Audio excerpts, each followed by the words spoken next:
কি বলবেন? কে বলছে? মোদি 400 পার হলে সংবিধান বদল হতে পারে। তার মানেটা কি? যেটা আমরা আশঙ্কা করেছিলাম সেটাই তাহলে সঠিক। ভারতবর্ষে গণতন্ত্র থাকবে না, ভারতবর্ষের ধর্মনিরপেক্ষতা থাকবে না, ভারতবর্ষে নির্বাচন থাকবে না। আমরা যে আশঙ্কা প্রকাশ করছি, মোদি সেটা স্বীকার করল। মোদি সেটা স্বীকার করল। আজকে ভারতবর্ষের যিনি অর্থমন্ত্রী, তার হাজব্যান্ড, সে বলছে আমার বিপদ বাড়ছে দিনের পর দিন, আমার কী হবে আমি জানি না। ভারতবর্ষের মানুষ মোদিকে সে সুযোগ দেবে বলে আমি বিশ্বাস করি না। এখানে পশ্চিমবঙ্গে আইন তো শুধু বিরোধীদের জন্য। পশ্চিমবঙ্গে আইন বলে তৃণমূলের উপর কখনো কিছু তো প্রয়োগ হয় না, এটাই পশ্চিমবঙ্গ। শাহজাদা দুটো আসনে জিতবে। যাকে বলছে শাহজাদা দুটো আসনেই জিতবে, চিন্তার কোনো কারণ নাই। আর মোদির 400 পারের গল্প তার মোদি বলছে না এখন আর। মোদির তো আওয়াজ বন্ধ হয়ে গেছে, 400 পার আর বলছে না। সারা ভারতবর্ষ জুড়ে মোদি মোহ থেকে ভারতবর্ষের মানুষ মুক্ত হয়ে এবার নতুন সিদ্ধান্ত নিচ্ছে, এটুকু জেনে রাখুন। তার মানে কি কুণাল ঘোষ এখন সঠিক কথা বলতে আরম্ভ করেছে, সোজা কথা বলতে আরম্ভ করেছে, দিদির গায়ে ঝাল লাগছে, তার দিদির ভালো লাগছে না, এই তো ব্যাপার। কুণাল ঘোষকে দুদিন পর জেলে ভরে দিবে, খুনও করে দিতে পারে।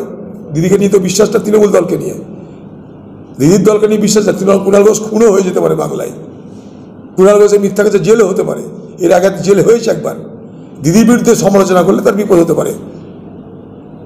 বাংলায় সার্কাস চলছে, আর কি বলার আছে আমার। কোনোদিন রাষ্ট্রপতির বিরুদ্ধে, প্রধানমন্ত্রীর বিরুদ্ধে, আবার প্রধানমন্ত্রী মুখ্যমন্ত্রীর বিরুদ্ধে অপরাধের। প্রধানমন্ত্রী তো মুখ্যমন্ত্রীকে জেলে ঢুকিয়ে দেখিয়ে দিয়েছে, সব কিছু পারে।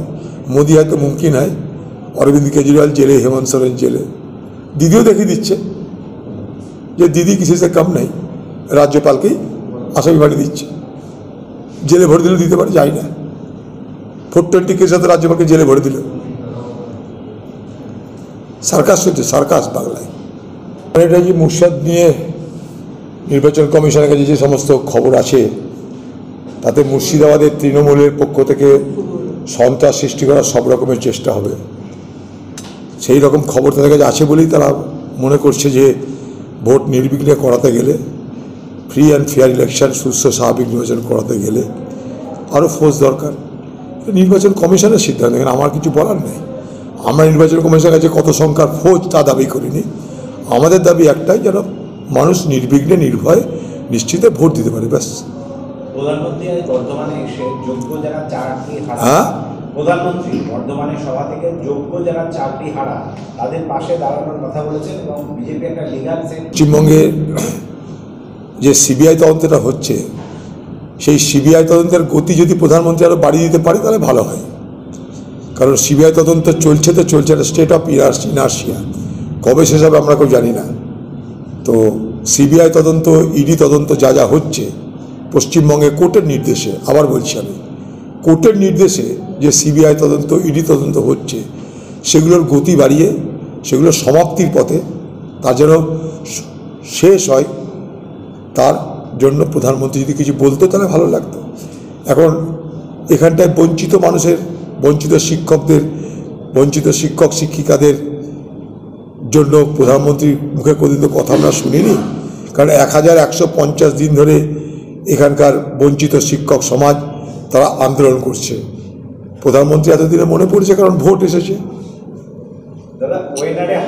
পৌঁছে গেছে মঙ্গলসূত্রের গল্প, ও গল্প পৌঁছে গেছে, ও গল্পে কিছু নাই। আর মোদিকে আগে জিজ্ঞেস করুন যে মোদির দলের, মোদি যার হয়ে প্রচার করে এলো প্রজ্জ্বল রাভান্না, যার হাজার হাজার মহিলাদের উপরে অত্যাচারের ভিডিও সারা পৃথিবী জুড়ে প্রকাশ পেয়ে গেল, মোদি তাকে নিয়ে একটা কথা বলছে না কেন?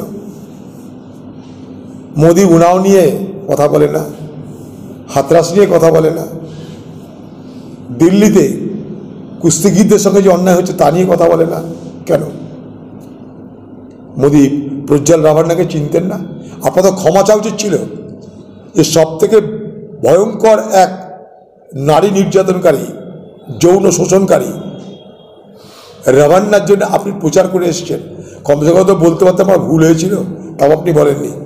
কারণ রাভান্নাদের মতো লোক আপনার দরকার, তাই আপনার মুখে মঙ্গলসূত্রের গল্প মানায় না। অনেক কথা চলে আসবে, সব কথা বলতে যাবেন না মোদিজি। কে মঙ্গলসূত্রের মর্যাদায় আপনি নিজে খুব ভালো করে জানেন, তার নাম কি। তার মানেটা কি, যেটা আমরা আশঙ্কা করেছিলাম সেটাই তাহলে সঠিক।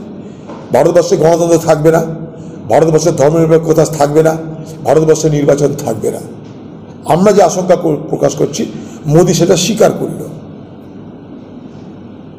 মোদী সেটা স্বীকার করলো। আজকে ভারতবর্ষের যিনি অর্থমন্ত্রী, তার হাজবেন্ড, সে বলছে আমার বিপদ বাড়ছে দিনের পর দিন, আমার কি হবে আমি জানি না।